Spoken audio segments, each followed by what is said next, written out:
இந்த வராகத்தினுடைய அவதாரம் அப்படிங்கிறது நமக்கு ஒற்றுமையை உணர்த்துகிறது. ஈசனை வராக ரூபமாக மகாவிஷ்ணுவும் அன்னபட்சியின் ரூபமாக பிரம்மாவும் சென்று அடிமுடி தேடிச் சென்றதாக நம்ம படிக்கிறோம். நரசிம்ம அவதாரம், இந்த நரசிம்ம அவதாரம் அப்படிங்கிறது ஒரு மிக பொக்கிஷமாக பார்க்கக்கூடிய ஒரு அவதாரமாக இருக்கிறது. அதை நாம் புரிஞ்சுக்கணும். நம்ம இங்கே குழந்தையா இருக்கமா முதியவராக இருக்கமான்றது இங்கே விஷயம் கிடையாது. அந்த குழந்தைக்காக தான் இவ்வளோ பெரிய அவதாரம். இதை நாம் இன்னைய வரைக்கும் பேசிட்டு இருக்கோம். எத்தனையோ யுகங்கள் கடந்த ஒரு விஷயத்தை நாம் இன்னைக்கு உட்காந்து பேசிட்டு இருக்கோம். வாமன அவதாரம். இந்த வாமன அவதாரம் அப்படிங்கிறது கேரளா மாநிலத்தில் மிகப்பெரிய பண்டிகையாக கொண்டாடப்படுகிறது. தன்னுடைய அஸ்வமேத யாகத்தை நடத்தி கொண்டிருக்கிறார். இந்த யாகத்தை நடத்தும் பொழுது பிராமணர்களுக்கு தானம் அளிக்கக்கூடிய ஒரு நிகழ்வு அப்படிங்கிறது அந்த இடத்துல நடக்கிறது. அடுத்ததாக பலராம அவதாரம். இந்த வாமன அவதாரத்திலிருந்து பலராம அவதாரம். இந்த பலராம அவதாரம் அப்படிங்கிறது ஏர்கலப்பைய பிடிச்சுக்கின்ற மாதிரி இருப்பார். இந்த ஏர்கலப்பை அப்படிங்கிறது உழவில்லையேல் உயிர்கள் இல்லை அப்படிங்கிற ஒரு பழமொழியை நமக்கு எடுத்துரைக்கிறது. வராக அவதாரம். இந்த வராக அவதாரம் அப்படிங்கிறது பன்னியினுடைய ஒரு அவதாரத்தை குறிக்கக்கூடியது. பன்றி அப்படிங்கிறது தான். இந்த பன்றி எங்கெல்லாம் இருக்கும் அப்படிங்கிறது எல்லாருக்குமே தெரிஞ்ச ஒரு விஷயம்தான். அதுகிட்டேருந்து நம்ம என்ன கற்றுக்க முடியும் அப்படின்னு நினைக்கிறது நம்மளுடைய அறியாமை. எல்லா ஜீவராசிகிட்டையும் நமக்கான ஒரு தேவை இருக்கு. அந்த தேவை அப்படிங்கிறது தான் என்ன அப்படின்னு தேடணும். அது எறும்பாக இருந்தாலும் சேமித்து வைக்கக்கூடிய பழக்கம். தன்னுடைய உணவை எந்த காலங்களில் எங்கு தேடி எங்கு நாம் கூட்டை அமைத்து பாதுகாத்து கொள்ள முடியும் அப்படிங்கிறது தான் விஷயம். எறும்பூர கல்லும் தேயும் அப்படிங்கிற மாதிரி நம்ம ஒரு பழமொழியை கேள்விப்படுறோம். இந்த கல்லையே கரைக்கக்கூடிய சக்தி அந்த எறும்புக்கு இருக்கு. இப்போ அதுகிட்ட கூட நம்ம கற்றுக்கக்கூடிய ஒரு விஷயம் இருக்கிறது. அதே போன்றுதான் இந்த வராகத்திடமிருந்து கற்றுக்கொள்ளக்கூடிய ஒரு விஷயம் இருக்கிறது. தன்னுடைய இனத்தை விருத்தி செய்வது, தன்னுடைய இனத்தை பாதுகாக்கக்கூடியது, கூட்டமாக வாழக்கூடியது. இன்னைக்கு சென்னையில், கோயம்புத்தூரில், வளர்ந்த நகரங்களில் கூட்டம் கூட்டமாக மனுஷன் வாழறான். ஆனால் அவனுக்குள்ள ஒத்துமை இருக்கா அப்படின்னா இல்லை. பக்கத்து வீட்டுக்காரன்ட்ட போய் மேல் வீட்டுக்காரனோட பேர் என்னன்னு கேட்டால் தெரியாது. எதிர்த்த வீட்டுக்காரனுடைய பேர் தெரியாது. அப்படிங்கிற ஒரு மனித கூட்டம் இன்றைக்கு உருவாகிவிட்டது. ஆனால் அந்த வராகம் அப்படின்னு சொல்லக்கூடியது இடத்துல பார்த்தீங்க அப்படின்னா தன்னுடைய கூட்டத்தை பாதுகாத்தும் தன்னுடைய தேடலை நிவர்த்தி செய்தும் ஒற்றுமையோடும் இருக்கக்கூடியதை நம்மளால் பார்க்க முடியும். அந்த ஒற்றுமை உணர்வு அப்படிங்கிறத அதுகிட்டேருந்து தான் நாம் கற்றுக்க முடியும். எந்த இடத்துலையாக இருந்தாலும் சரி, அது அதனுடைய தன்மையை இழந்து விடுவது இல்லை. மனிதன் இடத்திற்கு தகுந்தாற்போல் தன்னுடைய தன்மையை இழந்து விடுகிறார் அப்படிங்கிறத நாம் பார்க்குறோம். இந்த வராகத்தினுடைய அவதாரம் அப்படிங்கிறது நமக்கு ஒற்றுமையை உணர்த்துகிறது. பூமியில் எதையெல்லாம் தன்னால் தேடி செல்ல முடியும் அதை தான் நம்ம ஈசனை வராக ரூபமாக மகாவிஷ்ணுவும் அன்னபட்சியின் ரூபமாக பிரம்மாவும் சென்று அடிமுடி தேடிச் சென்றதாக நம்ம படிக்கிறோம். நீ எவ்வளோ தூரம் தோண்டிண்டு போனாலும் இந்த பூமியினுடைய ஆழத்தை கண்டுபிடித்து விட இயலாது அப்படிங்கிறத இறைவன் அன்றைய தினத்திலேயே நமக்கு சொல்லி புரிய வச்சுட்டு போயிட்டான். அது தெரியாமல் இன்னைக்கு சீனாவில் தொலை போட்டுன்னு இருக்கா. உலகத்திலேயே பெரிய தொலை நாங்கள் தான் வச்சுருக்கோன்னு சொல்லி. இதெல்லாம் எதுக்குன்னு தெரியல. ஒரு விஷயத்தை ஆராய்வதை தவறு அப்படின்னு சொல்லிட முடியாது. அப்படி ஆராயணும் அப்படின்னா இந்த பூமியினுடைய எல்லை எங்கே இருக்குது அப்படின்னு சொல்லி ஆராய்ஞ்சா போதும். அப்போ நம்மளுடைய தேடல் எதுவாக இருக்க வேண்டும் அப்படிங்கிறத முடிவு பண்ணணும். தேடல் எதை நோக்கியது, இதனுடைய பலாபலன் என்ன அப்படிங்கிறத நாம் உணர்ந்து செய்தால் நிச்சயமாக அதில் ஒரு வெற்றி உண்டு அப்படிங்கிறது தான் இந்த வராகத்தினுடைய அவதார நோக்கம். நரசிம்ம அவதாரம், இந்த நரசிம்ம அவதாரம் அப்படிங்கிறது ஒரு மிக பொக்கிஷமாக பார்க்கக்கூடிய ஒரு அவதாரமாக இருக்கிறது. இந்த நரசிம்ம அவதாரம் நம்ம இறைவனாக பார்க்காம ஒரு சிம்மம், ஒரு சிங்கத்தினுடைய வாழ்வாதாரத்தை பார்ப்போம். சோம்பேறி அப்படிங்கிற பட்டம் உண்டு சிங்கத்துக்கு.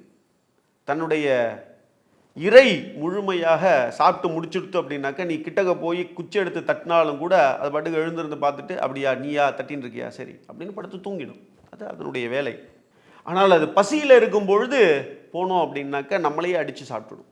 இதுலேருந்து நாம் தெரிஞ்சிக்க வேண்டியது என்ன அப்படின்னா, உனக்கு தேவையானதை தேடு, தேவையற்ற விஷயங்களை தேடாதே அப்படிங்கிறது தான் அதனுடைய அர்த்தம். அதே போன்று உன்னுடைய பலத்தை எவ்விடத்தில் காண்பிக்க வேண்டுமோ அவ்விடத்தில் மட்டும் காண்பித்தால் போதுமானது, நீ ராஜாவாக இருக்கலாம் அப்படிங்கிறது அதனுடைய விளக்கம். உன்னுடைய தேவைக்கான உணவை நீ தேடிக்கொள், சேமிச்சு வச்சு அதை பாழாக்காத அப்படிங்கிறத அந்த நரசிம்ம அவதாரம் நமக்கு விளக்கக்கூடிய ஒரு விஷயமாக இருக்கிறது. தனக்கான விஷயத்தை மட்டும் செஞ்சுக்கிட்டா போதும், அதுக்கு சோம்பேறின்னு பட்டம் கிடைக்கிறது அப்படின்னா கிடைச்சா கிடைச்சிட்டு போகுது. என்ன கொண்டு வந்தோம், என்ன எடுத்துட்டு போகிறோம், எல்லாமே இங்கேயே கிடைக்கப்பட்டது, எல்லாமே இங்கேயே விட்டுட்டு போகிறோம். உன்னுடைய வாழ்க்கையில் எதையும் நீ கொண்டு போக முடியாது. உன்னுடைய வாழ்க்கை அப்படிங்கிறது நிரந்தரமற்றது. இந்த நிரந்தரமற்ற வாழ்க்கையில் நான், நீ, குரோதம் இதெல்லாம் தூக்கி போட்டு இறைவனோடு ஒன்றி நம்மை நாம் அடுத்த நிலையை ஏற்படுத்தி கொண்டு வாழ்க்கையில் ஜெயிக்கிறதுக்குண்டான வழிவகையை தேடிக்கொள்ள வேண்டும். அதுதான் இந்த நரசிம்ம அவதாரம் நமக்கு சொல்லக்கூடிய ஒரு பொக்கிஷம். இந்த நரசிம்ம அவதாரம்னு சொல்லும் பொழுது தன்னுடைய பக்தன் பிரகலாதனுக்காக எடுத்த ஒரு அவதாரம். தான் என்ற அகந்தை கொண்ட ஹிரண்யகசுபுவை வதம் செய்து பக்த பிரகலாதனுக்கு அனுக்கிரகம் செய்த ஒரு அவதாரம். அதே போன்றுதான் அன்பு செலுத்தினால் யாராக இருப்பினும் நமக்கான விஷயங்களை அவர்கள் நமக்கு செய்து கொடுப்பார்கள் அப்படிங்கிறது தான் இதனுடைய காரணார்த்தம். அதை நாம் புரிஞ்சுக்கணும். நம்ம இங்கே குழந்தையாக இருக்கமா முதியவராக இருக்கமான்றது இங்கே விஷயம் கிடையாது. அந்த குழந்தைக்காக தான் இவ்வளோ பெரிய அவதாரம். இதை நாம் இன்னைய வரைக்கும் பேசிகிட்டு இருக்கோம். எத்தனையோ யுகங்கள் கடந்த ஒரு விஷயத்தை நாம் இன்றைக்கி உட்காந்து பேசிகிட்டு இருக்கோம். நம்மளுடைய அன்றாட வாழ்க்கையில் இந்த அவதாரம் அப்படிங்கிறது நமக்கு உணர்த்தக்கூடிய செய்தி அப்படிங்கிறது, உனக்கான தேடலை நீ முடிவு செய், சேர்த்து வைக்க எண்ணாதே அப்படிங்கிறது தான் இந்த நரசிம்ம அவதாரத்தினுடைய வெளிப்பாடு அப்படிங்கிறத நாம் புரிஞ்சுக்கணும். வாமன அவதாரம், இந்த வாமன அவதாரம் அப்படிங்கிறது கேரளா மாநிலத்தில் மிகப்பெரிய பண்டிகையாக கொண்டாடப்படுகிறது. அதுதான் ஓணம் பண்டிகை. மகாபலி சக்கரவர்த்தி தன்னுடைய அஸ்வமேத யாகத்தை நடத்தி கொண்டிருக்கிறார். இந்த யாகத்தை நடத்தும் பொழுது பிராமணர்களுக்கு தானம் அளிக்கக்கூடிய ஒரு நிகழ்வு அப்படிங்கிறது அந்த இடத்துல நடக்கிறது. இந்த இடத்துக்கு எல்லாரும் தன்னுடைய தானத்தை கேட்டு பெற்று செல்கிறார்கள். அந்த இடத்துல மகாவிஷ்ணு வாமன அவதாரம், ரொம்ப ஒரு குட்டி பையனாக அவதாரம் தரித்து அந்த இடத்துக்கு வரார். மகாபலி சக்கரவர்த்தியினுடைய ராஜகுருவாக அமர்ந்திருக்கக்கூடியவர் குரு சுக்கராச்சாரியார். இந்த சுக்கராச்சாரியார் மகாபலி சக்கரவர்த்தியை எச்சரிக்கிறார். இல்லை, நீ எது வேண்டுமானாலும் தருகிறேன் அப்படின்னு சொல்லாத, நீ கொடுக்கக்கூடிய எல்லாருக்கும் கொடுக்குற தானத்தை அந்த பிராமணனுக்கும் கொடுத்து அனுப்பு அப்படின்னு சொல்கிறார். அப்போ இல்லை, எது கேட்டாலும் நான் கொடுப்பேன் அப்படின்னு சொல்லி இந்த மகாபலி சக்கரவர்த்தி சொல்கிறார். இந்த வாமன அவதாரம் கொண்ட நபர் என்ன பண்ணுறார் அப்படின்னா, இந்த மகாபலி சக்கரவர்த்திகிட்ட எனக்கு 3 அடி நிலம் வேண்டும் அப்படின்னு சொல்கிறார். வந்திருக்கக்கூடியவரினுடைய உருவத்தை மனதில் கொண்டு எதை வேண்டுமானாலும் நான் தருவேன் அப்படின்னு சொல்லி எதிராளியை குறைத்து மதிப்பிடுகிறார் மகாபலி சக்கரவர்த்தி. இந்த முட்டாள்தனத்தை பண்ணதுனால ஏற்பட்ட விளைவுதான் இந்த ஓணம் பண்டிகை. அப்போ அவருடைய தன்னுடைய ரூபத்தை மாற்றி அமைக்கிறார். முதல் பாதத்தை பூமியிலும் இரண்டாவது பாதத்தை ஆகாசத்திலும் வைக்கிறார். மூன்றாவது அடி எங்க வைக்கிறது எனக்கு இடமில்லையே அப்படிங்கிறார். அப்ப தன்னுடைய கிரீடத்தை கழட்டித்து தன்னுடைய சிரசுல வை அப்படின்னு சொல்லி சொல்றார். அப்போ அந்த சிரசுல வச்ச வேகத்துக்கு மகாபலி சக்கரவர்த்தி பாதாள லோகத்திற்கு சென்று அங்கு ஆளுகை இன்றளவும் புரிந்து வருவதாக சொல்லப்படுகிறது. இப்போ 7 சிரஞ்சீவிகள் இவ்வுலகத்தில் இருக்கிறார்கள். அஸ்வத்தாமோ பலிர்வியாசோ ஹனுமாஞ்ச விபீஷணா ஹிருத பரசுராம நித்ய சப்தைகி சிரஞ்சீவினஹா அப்படின்னு சொல்லக்கூடிய அந்த ஸ்லோகத்திற்கு இணங்க இந்த மகாபலி சக்கரவர்த்தி பாதாள லோகத்தில் ஆட்சி பண்ணிட்டு இருக்கிறதாகவும், அடுத்த இந்திர பதவிக்கு அவர்தான் தேர்ந்தெடுக்கப்பட்டிருக்கிறார். அதாவது யுகங்கள் அப்படிங்கிறது முடிவடைஞ்சிட்டே இருக்கும். கிருதயுகம், திரேதாயுகம், துவாபர யுகம், கலியுகம். அப்போ மீண்டும் கிருதயுகம் அப்படிங்கிறது ஏற்படும். நிறைய மாற்றங்கள் அப்படிங்கிறது இந்த பூமி தன்னைத்தானே புனரமைத்து கொண்டே இருக்கும். இந்த வாமனன் அப்படிங்கிறவரினுடைய இந்த அவதாரத்தை உருவக்கேலி அப்படிங்கிறத மகாபலி சக்கரவர்த்தி பண்ணதுனால தான் அவர் இன்னைக்கு அங்கே போயிருக்கார் அப்படிங்கிறத நாம் பார்க்கணும். எதிராளியை குறைத்து மதிப்பிடக்கூடாது அப்படிங்கிறதுக்கு தான் இந்த வாமன அவதாரம் நமக்கு எடுத்துரைக்கிறது. எதுவாக இருப்பினும் நீ ஒரு முறைக்கு இருமுறை யோசித்து பிறருக்கு வாக்களிப்பது உன்னுடைய வாழ்க்கைக்கு நன்மையை உருவாக்கும். எதிலும் உற்ற நண்பர்களோடு கலந்து ஆலோசித்து ஒரு செயலை செய்வது உன்னுடைய வாழ்க்கையை செம்மைப்படுத்தும் அப்படிங்கிற மிகப்பெரிய ஒரு பொக்கிஷத்தை சொல்லக்கூடியது தான் இந்த வாமன அவதாரம் அப்படிங்கிறது. இதே போன்றதுதான் அடுத்ததாக பலராம அவதாரம். இந்த வாமன அவதாரத்திலிருந்து பலராம அவதாரம். இந்த பலராம அவதாரம் அப்படிங்கிறது ஏர்கலப்பைய பிடிச்சுக்கின்ற மாதிரி இருப்பார். இந்த ஏர்கலப்பை அப்படிங்கிறது உழவில்லையேல் உயிர்கள் இல்லை அப்படிங்கிற ஒரு பழமொழியை நமக்கு எடுத்துரைக்கிறது. விவசாயம் இந்த காலத்தில்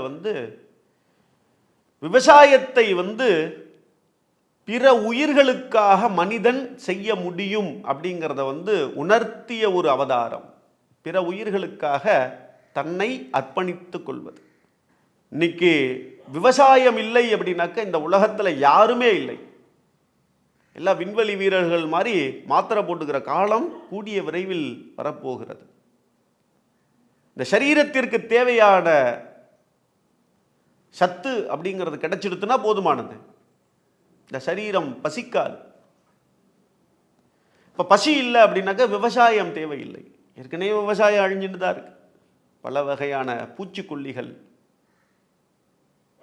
ரசாயனங்கள், எத்தனையோ விஷயங்களை சொல்லிக்கிட்டே போகலாம். ஆனால் அந்த பலராம அவதாரம் நமக்கு உணர்த்துவது என்ன அப்படின்னா, நீ உனக்கு தேவையானதையும் மற்றவருக்கு தேவையானதையும் உற்பத்தி செய்து அந்த உற்பத்தியின் மூலமாக பண்டமாற்று முறை என்ற நாகரீகம் அங்கு வளர்ச்சி அடைகிறது. மனிதன் மனிதனாக வளர்ச்சி அடைகிறான். மனிதன் தன்னை பற்றியும் தனது சுற்றத்தாரை பற்றியும் பிற பொருட்களின் மீது இருக்கக்கூடிய ஈர்ப்பை பற்றியும் அந்த இடத்துல உணர்ந்து தன்னுடைய தேவையை பூர்த்தி செய்து கொள்கிறார்.